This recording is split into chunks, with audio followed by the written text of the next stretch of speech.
Hello and welcome to the latest Sun Racing preview in association with Betway. I'm Tom Bull and I'm delighted to be joined by Harriet Fuller and Matt Linnett, both of Sun Racing, to discuss what looks a sensational weekend of racing, featuring the long distance hurdle on Friday, the Ladbrokes Trophy on Saturday, and the Fighting Fifth and Rehearsal Chase up at Newcastle on Saturday as well. It really does promise to be a cracker, but first up we are going to go to Friday, where Paisley Park makes his long-awaited reappearance. Top stayer from last year, top staying hurdler, who won the Stayers Hurdle at Cheltenham Festival, returns for Emma Lavelle against what looks a slightly inferior field, who he really should be beating, but it all depends on whether he's fighting fit and ready to go this time. Harriet, Paisley Park, is he a good thing or is he not a good thing? I think he has to be a good thing, doesn't he? I mean, everything that he's shown last season, he was an absolute star.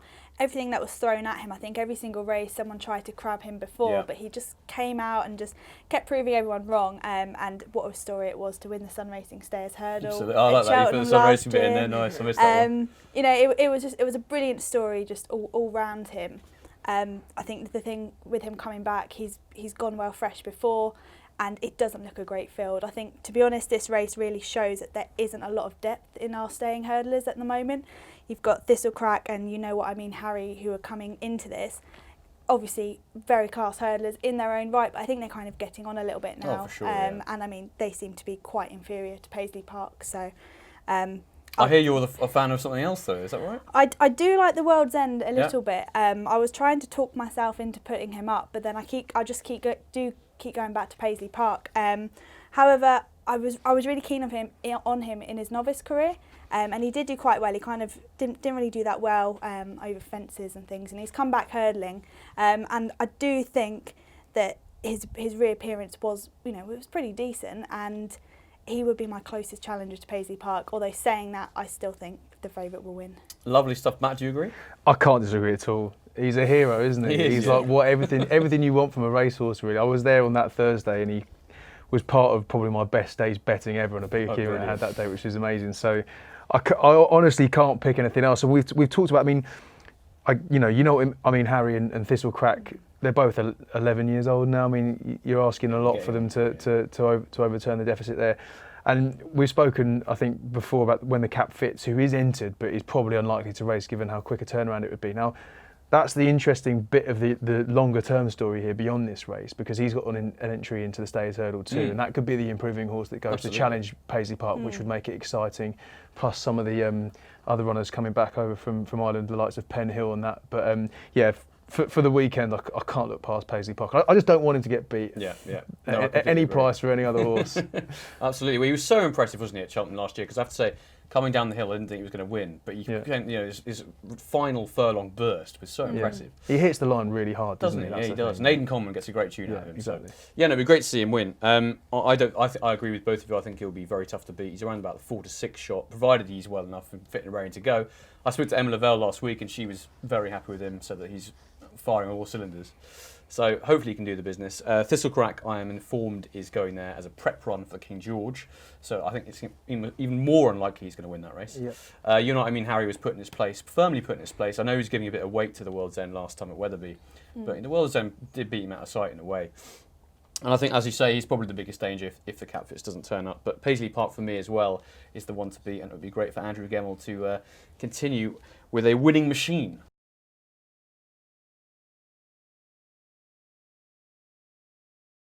Now on to Saturday, up at Newcastle, we've got Buveur D'Air, the dual champion hurdle winner, running in the Fighting Fifth.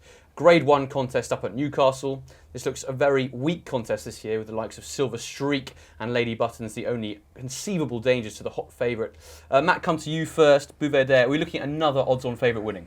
I think so. I mean, this is one of those races where I'm very unlikely to have a bet at all, and I come to it more as a just fan of the sport more than anything else. So you just end up wanting to see a champion do the business. I don't see anything else in the field that's likely to challenge him if he stands up. But that is the question, isn't it? Because I think when he was right in form and at the peak of his powers, people said that the potential likely downfall for him would be how kind of edgy he is with the weight, how quickly he goes over those hurdles and how little space he gives himself, which is part of why he's so good when it works. But I think if he stands up, he wins. If he doesn't, then I actually think anything could come out and spring a surprise. But I'll just be watching this one in the hope that he gets round. Absolutely. I mean, people were saying last season that before his Punchestown hurdle when he might have been over the top slightly, but he did show then that he's really come back to his best, and he is definitely the one to beat, isn't he? I mean, Silver Streak, for all that he's a very smart horse, third in last year's champion hurdle, which is a very, very good performance. He's probably not, even at his best, he wouldn't even get within 5 or 6 lengths of him, would he? If Buveur D'Air's at his best. Harriet, would you agree with all that?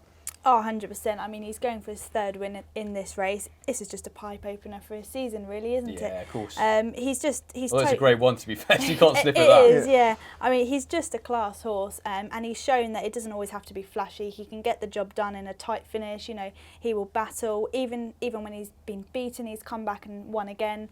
I think he's an absolutely brilliant hurdler. Sometimes doesn't quite get the credit I think he deserves. Yeah, I mean, I've just hopefully he gets off to a winning start, really. Yeah, I mean, it is slightly disappointing, isn't it? Because, I mean, these Grade 1 races, you do want competitive fields, and this just isn't it. No. I mean, last year there was all that hype around Sam Crow running against him, and then that didn't really turn into anything, because Sam Crow really quite disappointing last season. Yeah. But this year, there's nothing really to take him on. I mean, I hope Silver Streak, I think he's getting in better, and he was quite impressive at Kempton last time, albeit in listed company. So it'd be really good to see him make a race of it, but I just can't see it happening, to be honest. I think I mean, really, the division doesn't feel like super strong as it this year. It still makes it such a shame that we lost Esbardell in, because, you know, that was what a talent to win a champion hurdle at that age, and then to lose him is pretty devastating, to be honest. So I think we just hope that Buveur D'Air gets around safely, and it would be great to see a champion win again, in my opinion. I completely agree. Couldn't agree more.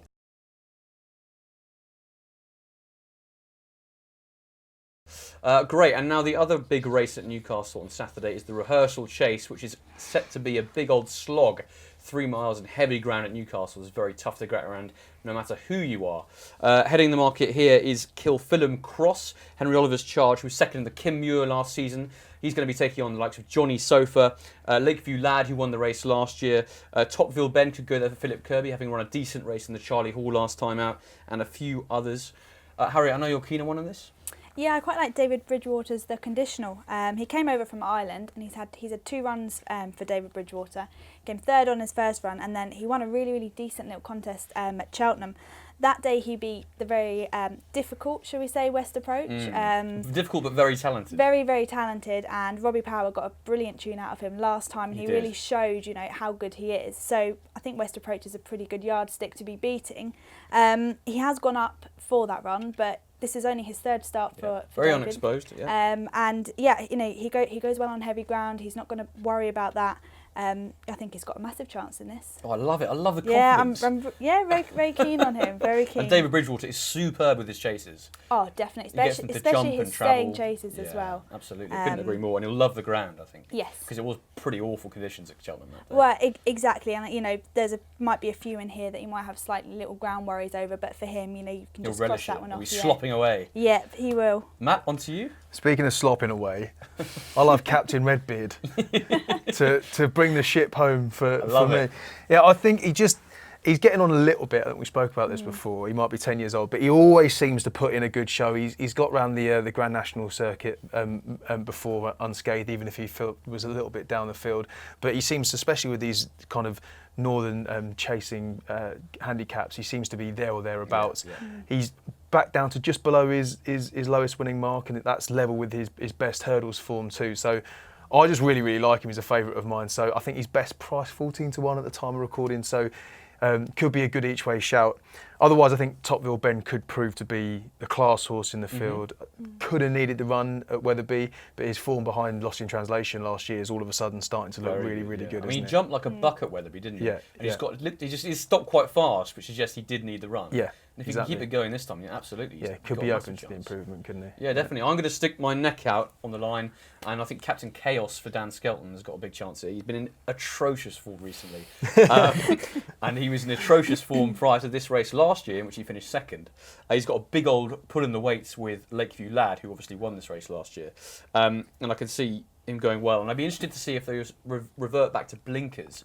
Because he seemed to improve in that when they were last tried, and he's had them off for the last 2 runs. So if they go back to that, I think he's got a big old chance in conditions that he will love. I do think Newcastle, the 3 miles at Newcastle chasing, is actually, it's a bit like Haydock. You really need to be able to jump, travel, and stay really well. And he does that. And Dan Skelton is just firing in the winners, as always. But even more so recently, he's just an unbelievable trainer. So I can see him going very well. Hopefully, get a nice little winner. Who knows?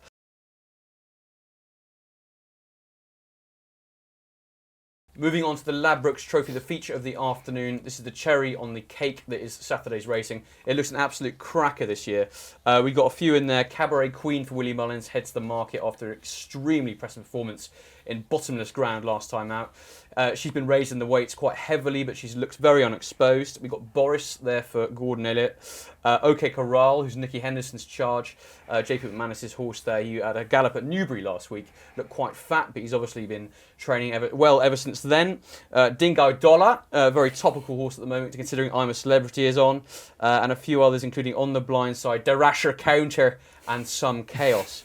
Matt, come to you first, mate. What are your thoughts on this? Oh, it's dead interesting, and it's so open. I think there's a couple of horses in there that are maybe a little bit shorter than I'd like them to be because of the big yards that they come from. You've mentioned Boris, OK Coral as well, and Cabaret Queen, which could be anything. And given the trainers they've got, more than open to the improvement they need to do it. But if you like conditional, I love West Approach.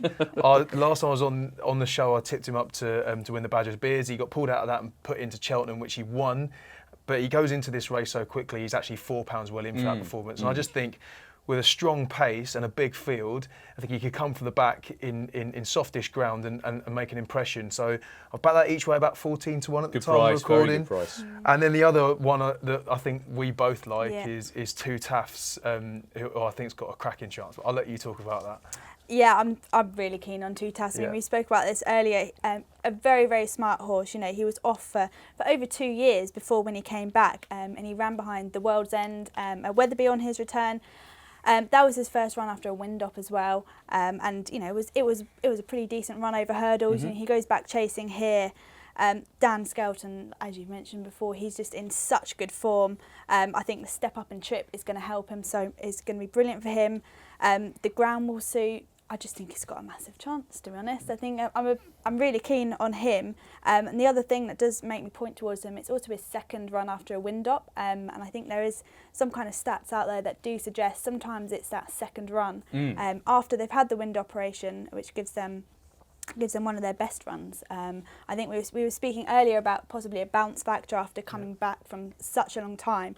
And I think you mentioned that Skelton has got a brilliant record with making sure these horses don't bounce. I can tell you, in fact, that Dan Skelton's got the best record in sort of 2.5 plus handicaps in this division, and also particularly good record with those horses after their second run after a big long layoff. So there you go. I just think he was a big price yesterday. It's 20 to 1, I think, with some bookmakers. Yeah, I think so he's I quite had a big, little bit of a nibble there. So tremendous. Yeah, I'll be joining Harriet. All points to a big run from him. I'll run through a couple of the others. Mr. Malarkey, who goes for the Tizards team, second in the Betway handicap chaser entry last year. He's £2 higher now, but he bolted up at Newbury last year over a slightly shorter trip. He'll like the ground, has a classy aspect to him. But I would be a bit concerned about his return at Ascot, which was very poor. I mean, he finished last of the finishes, and it just wasn't an encouraging performance at all. If he's going to win the Ladbrokes Trophy, he really needs to buck his ideas up. Boris is a very exposed for Gordon Elliott. Won the Galway Plate last time in very good style. He's now £10 higher, but he's still very unexposed as a chaser. He could have a lot more to come, given that Gordon Elliott is so good at improving his chases, as he's shown with the likes of Tiger Roll. Dingo Dollar, we already mentioned, it was one for the Bush Rangers if he does the business for Alan King. Third in this last year.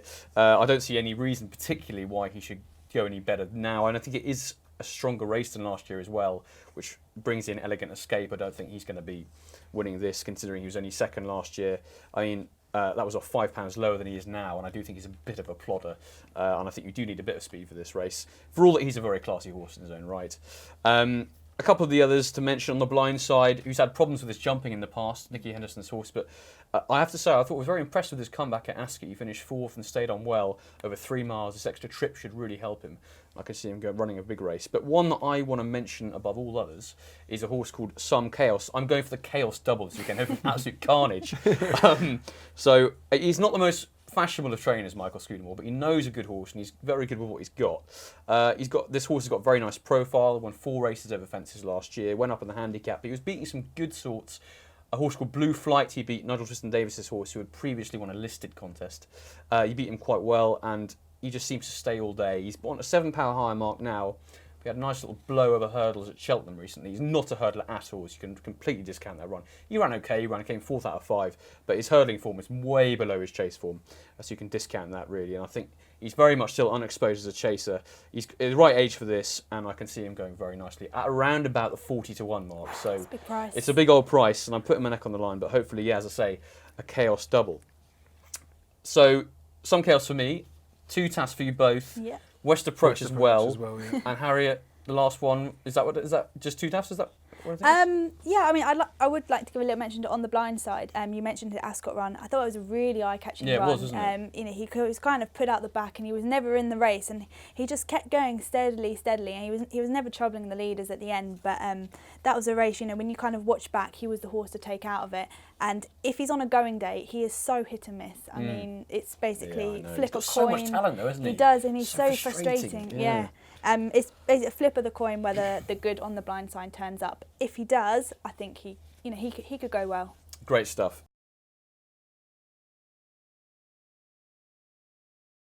On to the last segment of the preview this week, which is a lucky 15, again in association with Betway. Now we can't see past either Paisley Park or Buveur D'Air, so they're going to have to be put in. I mean, they're not the greatest price in the world, but you can't discount them.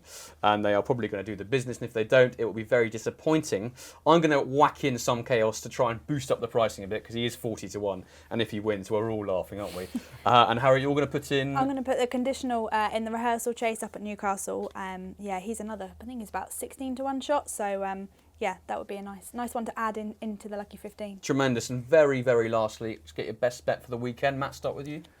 West Approach, I think. £4 penalty. I'm a fanboy. Yeah, you've got to have a massive chance, hasn't he? And I imagine it's conditional. It's going to, yeah, it's conditional. Yeah. Great, and I'm going to go each way, some chaos at a vast price. Best of luck to you all. I hope you enjoyed this week. It promises to be a wonderful day's action, both Friday and Saturday. And hopefully you can grab some winners on the way.